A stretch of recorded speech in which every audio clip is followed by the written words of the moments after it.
Assalamu alaikum students, welcome back to lecture 2 of a very important topic cell division.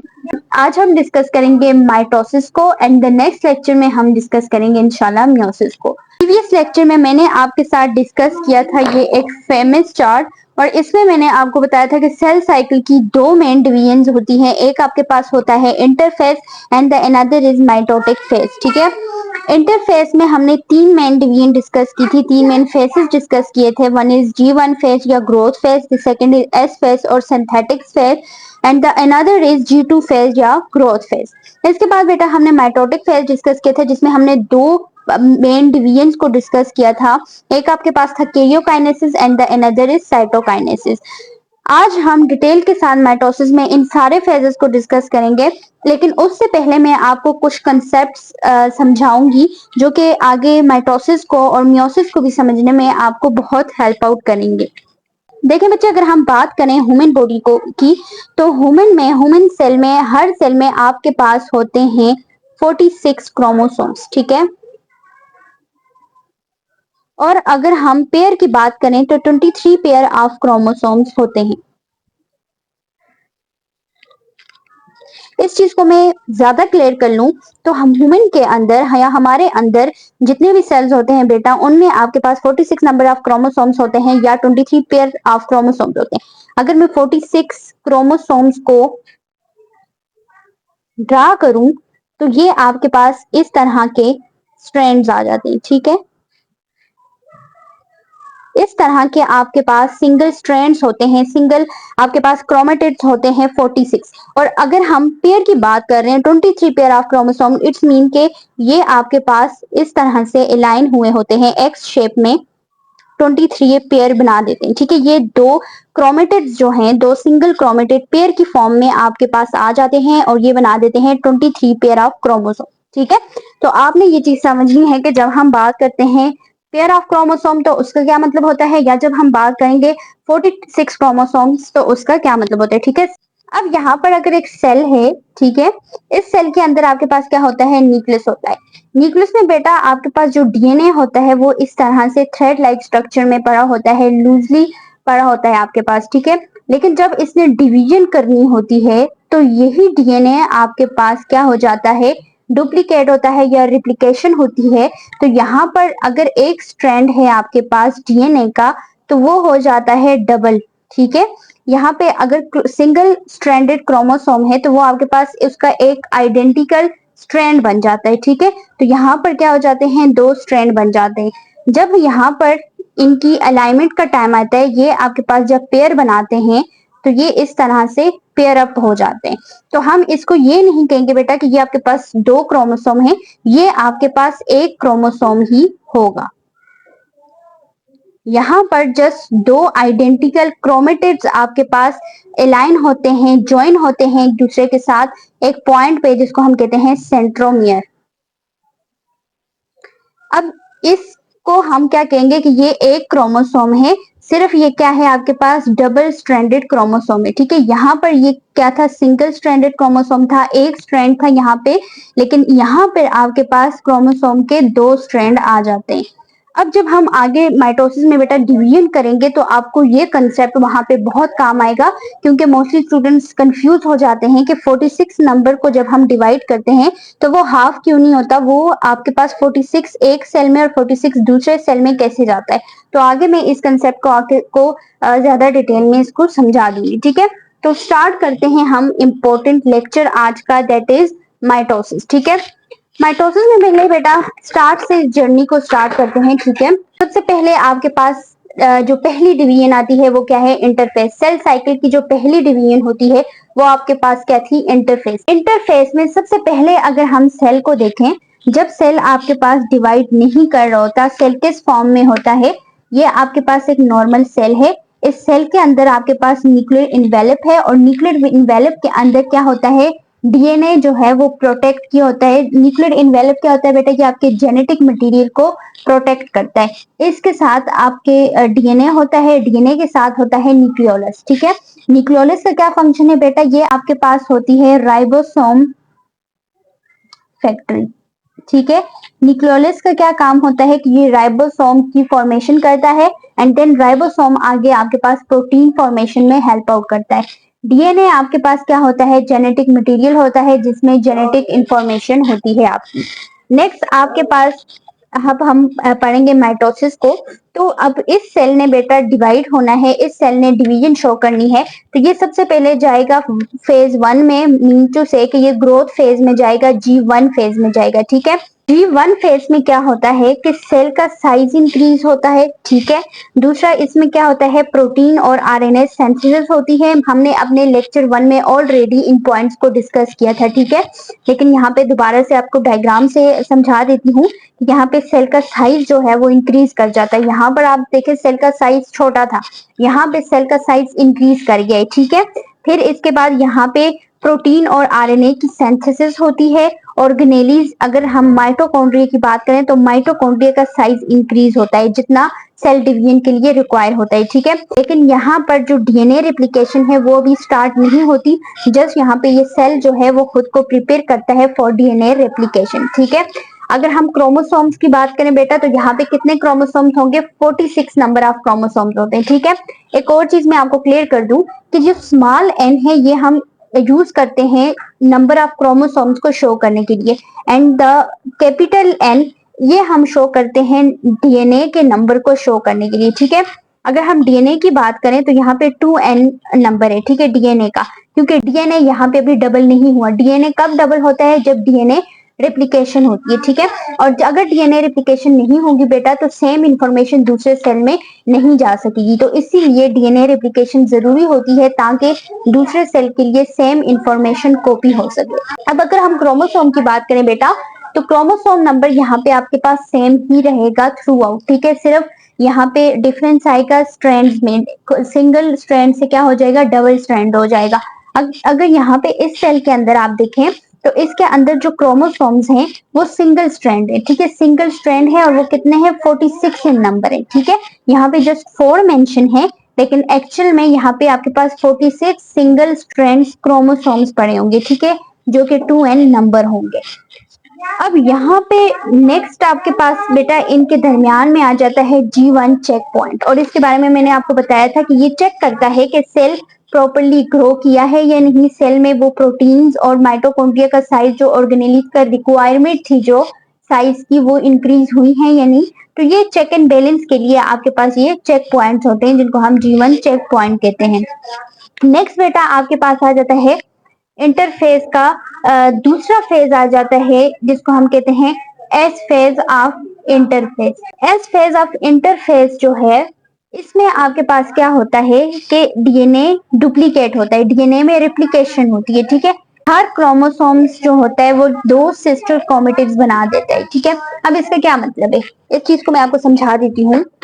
पहले मैंने आपको cell में बताया कि ये आपके पास न्यूक्लियस है। ठीक है, सेल के अंदर इसमें आपके पास क्या पड़े हुए थे बेटा, स्ट्रैंड्स पड़े हुए थे। ठीक है।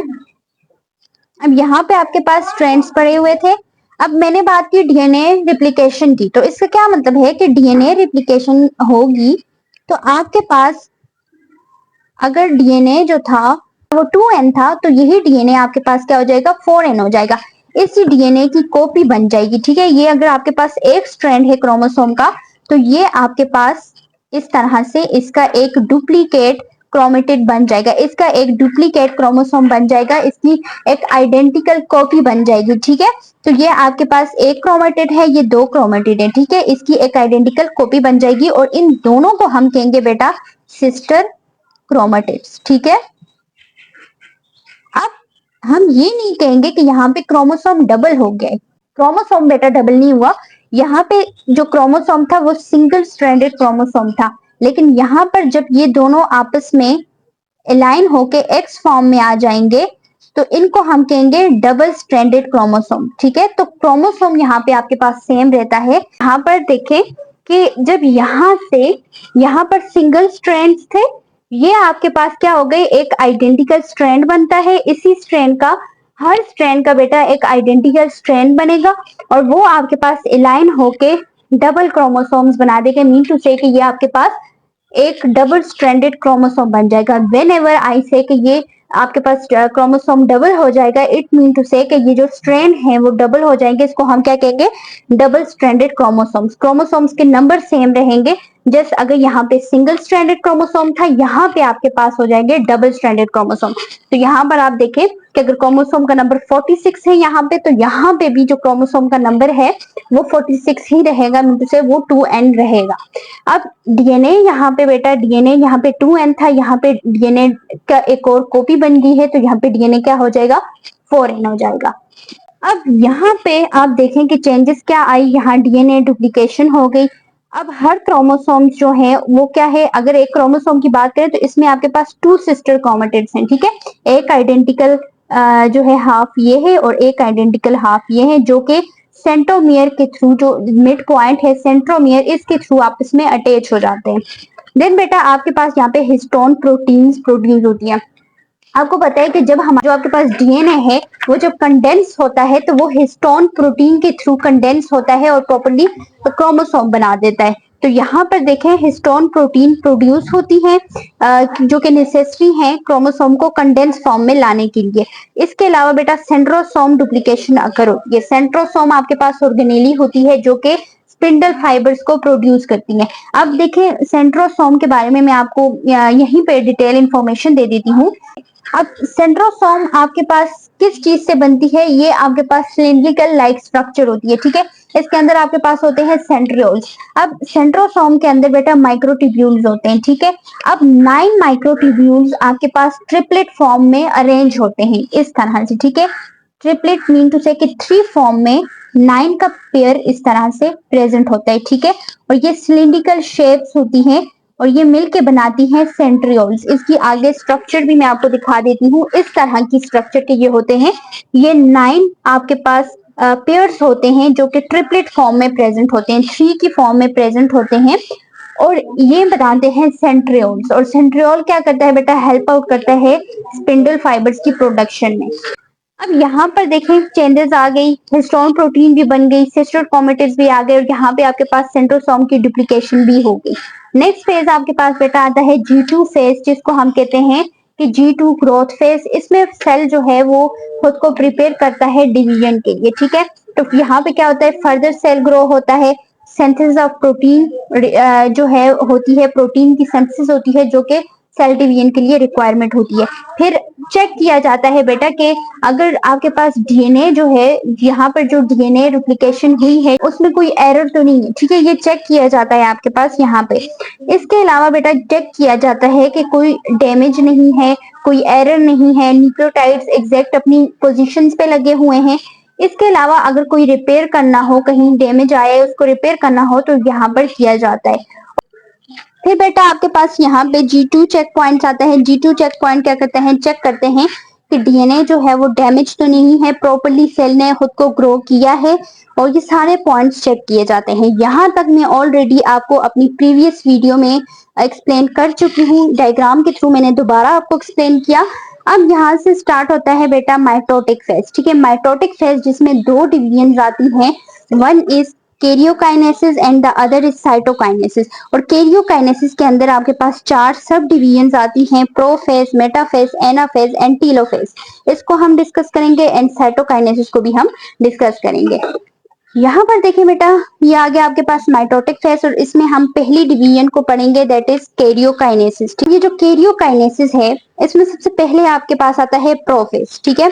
और इसी के साथ आपके पास आएगा प्रोमेटाफेज। दोनों को हम डिस्कस करेंगे कि दोनों में क्या चेंजेस आती हैं आपके पास। अब यहाँ पर आप देखें प्रोफेज में क्या होता है कि ये जो क्रोमेटिन है बेटा, ये आपके पास कंडेंस हो जाते हैं और क्रोमोसोम्स बना देते हैं, ठीक है। जो आपके पास क्रोमेटिन थे वो आपके पास कंडेंस होके प्रॉपर क्रोमोसोम की शेप में आ जाते हैं। इसके अलावा हर क्रोमोसोम के पास 2 सिस्टर क्रोमेटिड्स होते हैं। ये चीज मैंने आपको ऑलरेडी समझाई यहाँ पे कि ये आपके पास क्या हो जाता है, एक स्ट्रैंड आ जाता है क्रोमेटिड का, ये दूसरा स्ट्रैंड आ जाता है। 2 क्रोमेटिड मिलके आपके पास क्या बना जाते हैं, सिस्टर क्रोमेटिड। तो यहाँ पर क्या होता है कि हर क्रोमोसोम जो है उसके पास क्या है, 2 सिस्टर क्रोमेटिड्स हैं जो कि मिड पॉइंट से अटैच होते हैं, जिसको हम क्या कहते हैं, सेंट्रोमियर। तीसरा बच्चे इसमें क्या चेंजेस आती हैं कि यहाँ पे जो न्यूक्लियर एनवेलप होता है, न्यूक्लियर मेम्ब्रेन होती है, वो ब्रेक करना स्टार्ट हो जाती है, वो डिसअपेयर करना स्टार्ट हो जाती है, क्योंकि डिवीजन के दौरान क्रोमोसोम की सेपरेशन होगी और फर्दर साइटोप्लाज्म की डिवीजन होगी और फर्दर प्रोसेस होगा। तो यहाँ पर आपने याद रखना है कि न्यूक्लियर मेम्ब्रेन जो है वो प्रोफेज के अंदर क्या हो जाती है, ब्रेक डाउन होना स्टार्ट हो जाती है।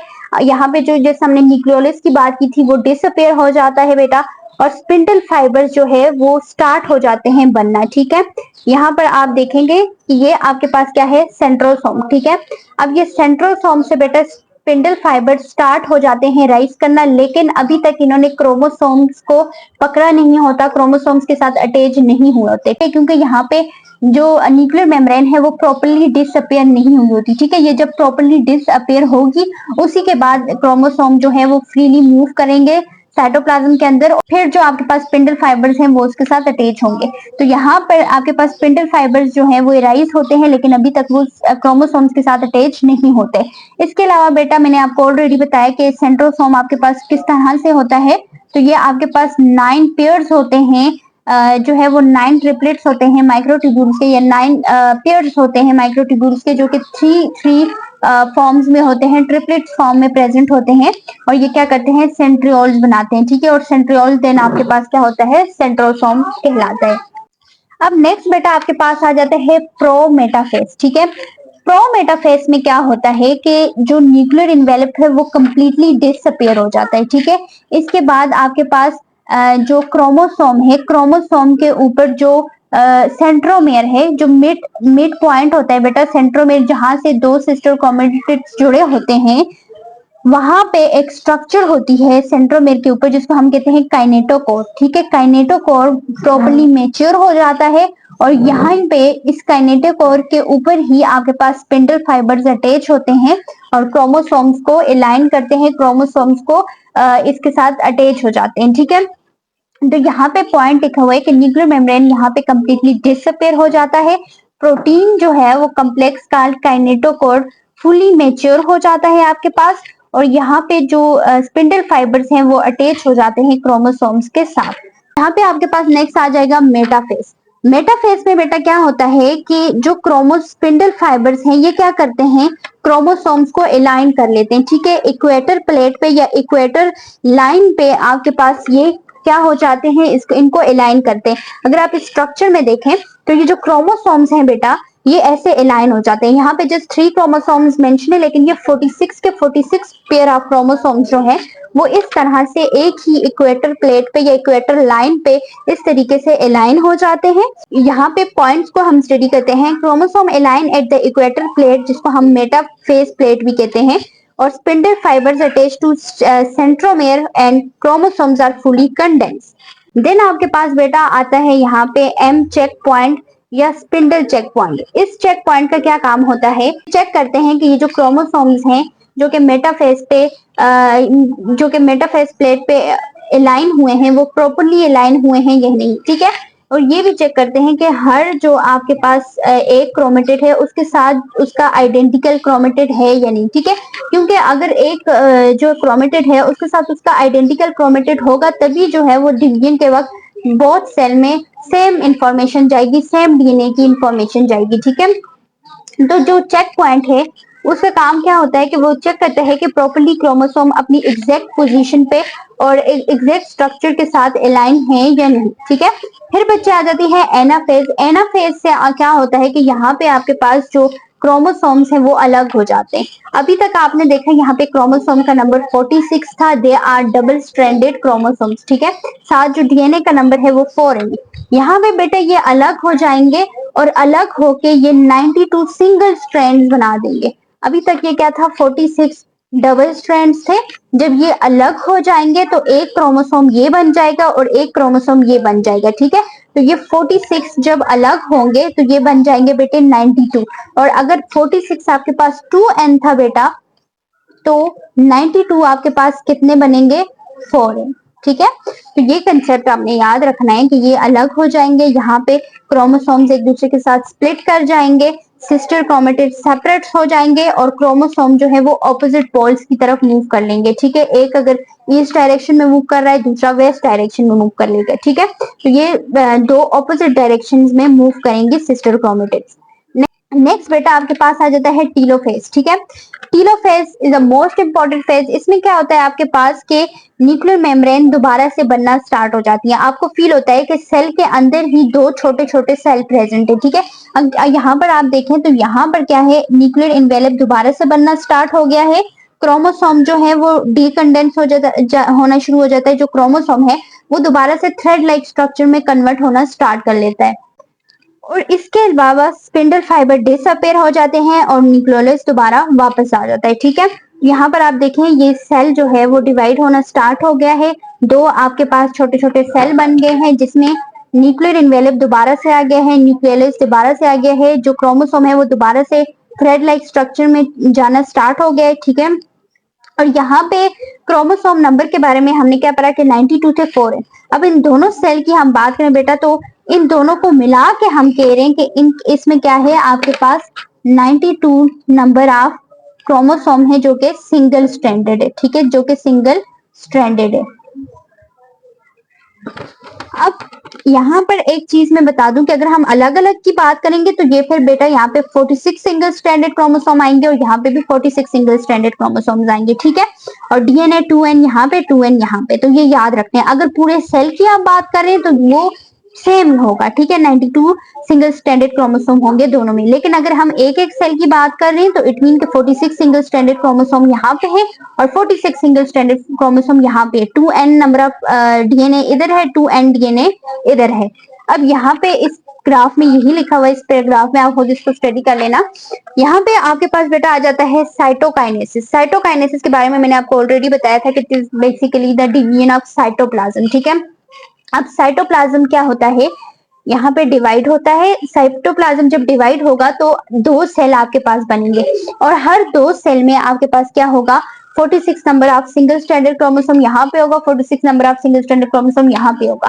और अगर हम पेयर की बात करें तो 23 पेयर ऑफ क्रोमोसोम यहाँ पे होगा और 23 पेयर ऑफ क्रोमोसोम यहाँ पे होगा। तो हम इसके पॉइंट्स को समझेंगे। साइटोप्लाज्म डिवाइड हो जाता है, सेल मेम्ब्रेन जो है वो सेपरेट हो जाती है, सेल की 2 डॉटर सेल बनते हैं। Each daughter cell is diploid 2n number, each has 46 number of chromosomes। ठीक है, and both are identical to each other।